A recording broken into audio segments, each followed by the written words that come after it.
Assalamualaikum warahmatullahi wabarakatuh. Ketemu lagi bersama saya Syamsir Alam. Kali ini kita sudah bersama dengan Kepala Dinas Kesehatan Kota Bau-Bau, Pak Dr. Wahyu MSc PH. Sebelumnya saya mengucapkan terima kasih Pak, terima kasih banyak atas waktunya yang padat jadwalnya sibuk bisa menyempatkan hadir di channel YouTube saya.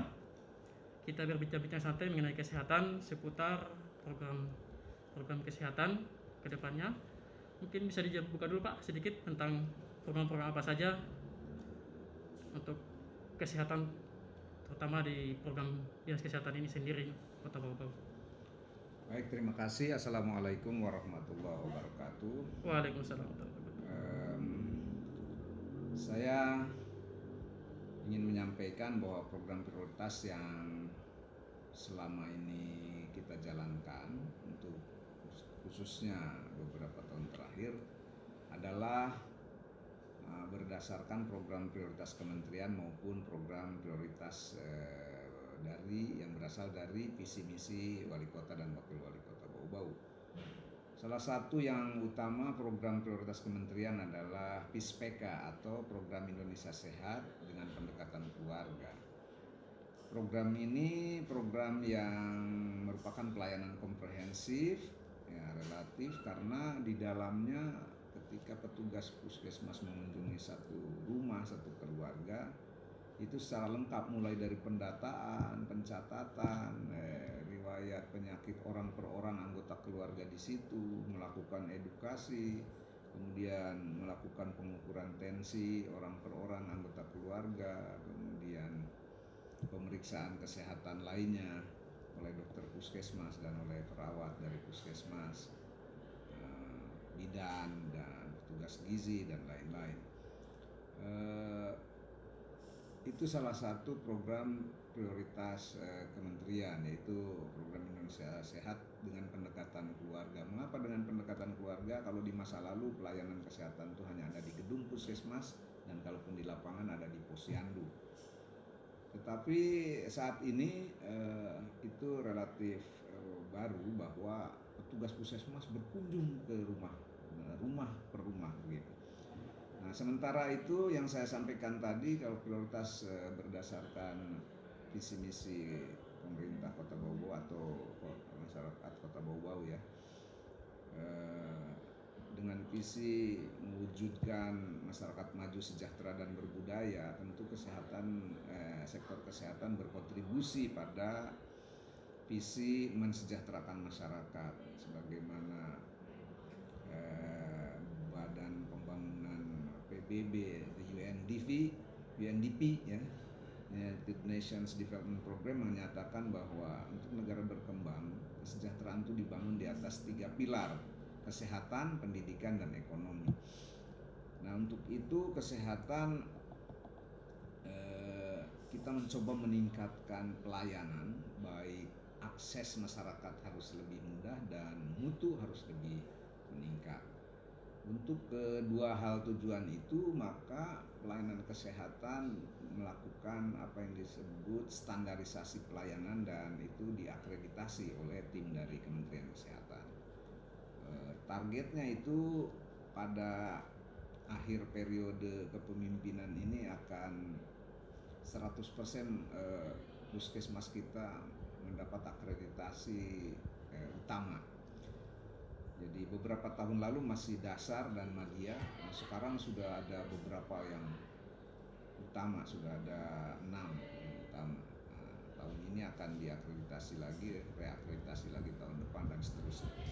Kemudian program prioritas dari segi pengendalian penyakit itu kita menghadapi beban ganda tentu saja. Ciri khas sebuah perkotaan yaitu di satu sisi penyakit menular belum habis, pada sisi lain penyakit tidak menular mulai masuk tinggi dalam pola penyakit masyarakat Kota Bau-Bau.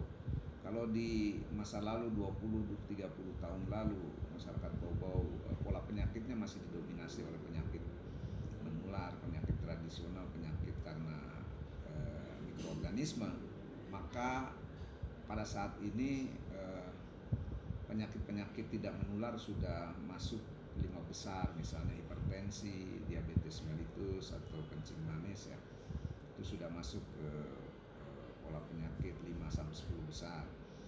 Nah, tentu saja itu penyakit tidak menular itu kita laksanakan pengendaliannya melalui program-program pelayanan lansia. Di puskesmas itu ada pelayanan-pelayanan khusus seperti itu, pemeriksaan gula darah, kemudian pengukuran tensi secara teratur, diajak berolahraga bahkan para lansia ya, dan seterusnya dan sebagainya. Ada yang namanya Prolanis atau program penanggulangan penyakit kronis. Nah, penyakit kronis istilah untuk penyakit tidak menular. Nah, kemudian dari segi penyakit menular kita tetap mengendalikan penyakit-penyakit tertentu yang utama, yang penting seperti TB, kusta, HIV/AIDS, demam berdarah dengik dan lain-lain. Pada saat ini kita 2020 ini Kota Bau-Bau berada pada tahap akhir pemberantasan penyakit kaki gajah atau filariasis. Penyakit kaki gajah insya Allah terberantas di Kota Bau-Bau dengan akhir pemberian obat massal bagi seluruh masyarakat Bau-Bau itu pada tahun 2019, sehingga 2020 ini sebenarnya tinggal melakukan survei darah jari untuk mengukur keberhasilan, di mana di darah jari masyarakat Bau-Bau sudah tidak ditemukan misalnya mikrofilaria penyebab penyakit filariasis atau kaki gajah. Kemudian program prioritas yang lain adalah gizi, perbaikan gizi masyarakat, kemudian pemberian imunisasi kepada bayi balita, ibu hamil dan calon pengantin, kemudian ada program kesehatan ibu dan anak. Kesemuanya itu untuk mencapai indikator derajat kesehatan masyarakat, di mana Kota Bau-Bau ingin menurunkan angka kematian ibu dan angka kematian bayi dan balita. Itu semua adalah indikator-indikator yang ingin dicapai melalui program-program prioritas tadi. Jadi ada PISPK, ada pengendalian penyakit, ada di samping itu ada program Germas. Jadi gerakan masyarakat hidup sehat ini di 2 minggu terakhir ini kami sedang kampanyekan terus, dan itu setiap tahun. Kemudian kami melakukan pendampingan kepada lurah dan tokoh masyarakat yang ditunjuk jadi mitra untuk menyebarkan informasi mengenai Germas kepada masyarakat dengan 7 pilarnya, mulai dari melakukan aktivitas fisik secara teratur, mengkonsumsi sayur buah, kemudian tidak merokok, kemudian tidak mengkonsumsi alkohol, kemudian melakukan kebersihan lingkungan, kemudian menggunakan jamban, dan ada 7 pilar yang digalakkan. Program sanitasi dan kesehatan lingkungan juga merupakan salah satu program prioritas. Dan pada hari ini pukul 14 nanti pemerintah kota diwakili oleh Pak Wakil Wali Kota hadir bersama Kepala Dinas Kesehatan, walaupun secara webinar. Kami Kota Bau-Bau akan menerima penghargaan STBM Award, namanya penghargaan untuk sanitasi total berbasis masyarakat. Jadi kita sudah 100% masyarakat BAB di Jamban tidak ada lagi yang buang air sembarangan. Kemudian aspeknya itu penanganan sampah cukup baik, kemudian air minum isi ulang terkendali, terperiksa kualitasnya, kualitas airnya dan memenuhi persyaratan. Kemudian limbah cair, kemudian jadi ada 5 itu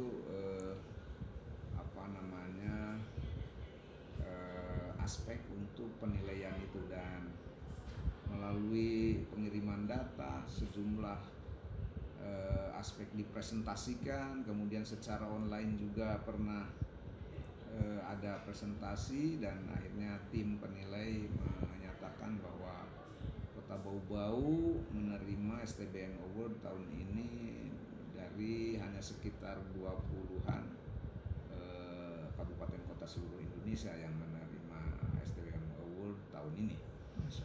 Dan program yang lain adalah promosi kesehatan, di mana secara gencar seksi promosi kesehatan di bidang Kesmas itu terus melakukan edukasi, kampanye, pendampingan itu untuk bisa mendukung dari sudut informasi dan dalam rangka melakukan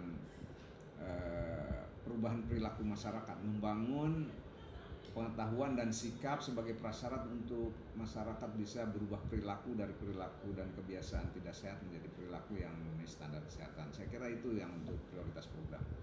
Luar biasa Pak. Mungkin jadi kado juga di Hari Kesehatan Nasional, kebetulan kemarin baru selesai Hari Kesehatan Nasional. Mungkin bisa dijelaskan Pak kepada masyarakat apa saja yang menjadi rancangan inovasi ke depannya? Oh ya, baik. Untuk program inovasi ke depan kami sedang merancang dan berkomunikasi dengan pusat untuk dukungan dana alokasi khusus untuk sebuah kegiatan apa yang disebut sebagai PSC. Jadi Public Service Center. Jadi pusat pelayanan publik itu adalah sebuah mekanisme untuk merespons panggilan warga untuk memenuhi merespon keadaan darurat. Jadi misalnya tanpa kita inginkan ada kebakaran, ada kecelakaan, ada serangan jantung, masyarakat bisa menelepon 119 dan kami di sini nanti ada timnya yang standby 24 jam. Kemudian ada kendaraannya yang siap bergerak cepat untuk merespons itu. Kemudian ada fasilitas pendukung lainnya. Itu sedang dirancang oleh tim kami di Dinas Kesehatan agar kita memiliki tim PSC, Public Service Center, di mana masyarakat cukup menelepon 119 maka tim akan meluncur. Apakah itu ada misalnya kebakaran butuh P3K, situasi yang darurat, apakah ada orang tiba-tiba kecelakaan butuh. Jadi masyarakat di sekitar yang menolong membantu cukup telepon saja ke 119, kami meluncur dengan cepat misalnya begitu. Kemudian ada orang kena serangan jantung, ada yang kena bencana alam, kebanjiran misalnya orang injak paku misalnya itu kan bisa jadi tetanus, tapi bisa dengan bergerak cepat dan menelepon 119. Tentu saja nanti dibuat aturan dan ketentuannya untuk peristiwa apa saja dibolehkan masyarakat menghubungi 119, tidak setiap hanya karena orang batuk sedikit menghubungi 119, tapi ada ketentuannya misalkan. Itu dimungkinkan kita buat karena ada katakanlah sebuah tantangan dari pusat, pemerintah pusat melalui Kementerian Kesehatan bersedia membiayai melalui dana alokasi khusus untuk kegiatan semacam ini, apa yang disebut dengan Public Service Center itu, PSC. Asal suatu daerah membentuk dulu organisasinya, lembaganya atau strukturnya melalui misalnya surat keputusan wali kota, bupati setempat. Jadi timnya kemudian dilatih melalui tahapan training, kemudian dibangun juga fasilitas untuk menerima komunikasi dari masyarakat 119 itu, dan akhirnya misalnya dicanangkan bomnya mulai kapan diberlakukan. Nah itu impian kita, bagaimana itu bisa merespons panggilan masyarakat bahwa PSC di tempat kami ini ada orang terjatuh dari atap rumah misalnya atau dari pohon, ada kebakaran, ada yang luka parah. Nah, itu maka dalam hitungan menit saja tim ini meluncur gitu hayalan kita supaya pelayanan kepada masyarakat lebih optimal gitu. Dan itu Pak nanti aktif Pak Kadis 24 jam setelah dikencangkan. Saya berhayal begitu.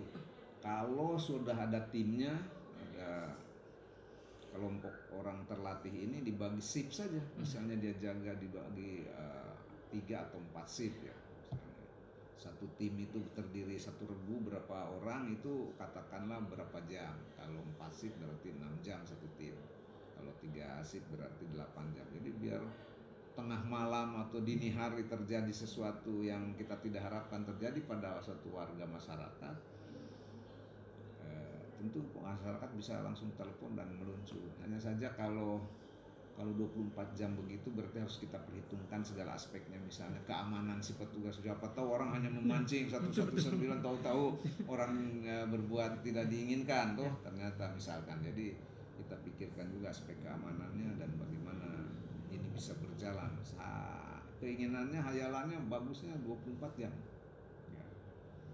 Saya kira itu mungkin salah satu program inovasi kita ke depan yang ingin kita wujudkan untuk bisa meningkatkan pelayanan kepada masyarakat, khususnya pertolongan pertama ketika orang sangat membutuhkan darurat. Ada orang sesak napas, telepon 119 meluncur gitu kan. Mereka sudah bawa mungkin alat untuk oksigen atau apa ya, setidaknya menolong dulu sambil dia bawa ke rumah sakit gitu oleh mobil ini misalnya. Jadi lebih cepat Pak penanganannya. Lebih cepat begitu. Banyak terjadi itu terlambatan itu karena ini ya, saya kira begitu mungkin. Mungkin Pak supaya tidak terlalu lama, ya. Supaya penonton juga mungkin durasinya lah. Terakhir Pak Kadis, harapannya kepada masyarakat, apalagi sekarang terutama di era pandemi ini. Ya. Masyarakat Kota Bau-Bau. Jadi ada harapan saya kepada masyarakat, kerjasama yang baik antara pemerintah dan masyarakat, antara orang yang memberi pelayanan dan pihak yang diberi pelayanan, sebaiknya itu terjalin komunikasi yang baik, saling paham, saling kesepahaman. Di masa lalu pernah terjadi seseorang dalam kondisi gawat dibawa ke puskesmas, ada dokter sudah menilai orang ini harus dilanjutkan ke rumah sakit karena ini sesak napas, tapi malah warga sebagai mitra belum mempercayai penilaian dokter, malah mendebat dulu ingin ditangani di sini. Waktu berjalan akhirnya terjadi hal yang tidak diinginkan, meninggal. Akhirnya saling menyalahkan. Ini saya tidak harapkan lagi. Oleh karena itu, kalau seorang dokter sudah menilai ini bisa ditangani di sini, ini lanjut saja langsung ke rumah sakit karena sesak napas, itu seharusnya kita saling memahami itu. Yang kedua, ikutilah saran-saran pemerintah melalui dinas kesehatan, rumah sakit maupun puskesmas, karena tentu saja maksud diadakan pelayanan dinas kesehatan, puskesmas dan rumah sakit tujuannya kan baik untuk kebaikan masyarakat. Maka mohon kiranya masyarakat dapat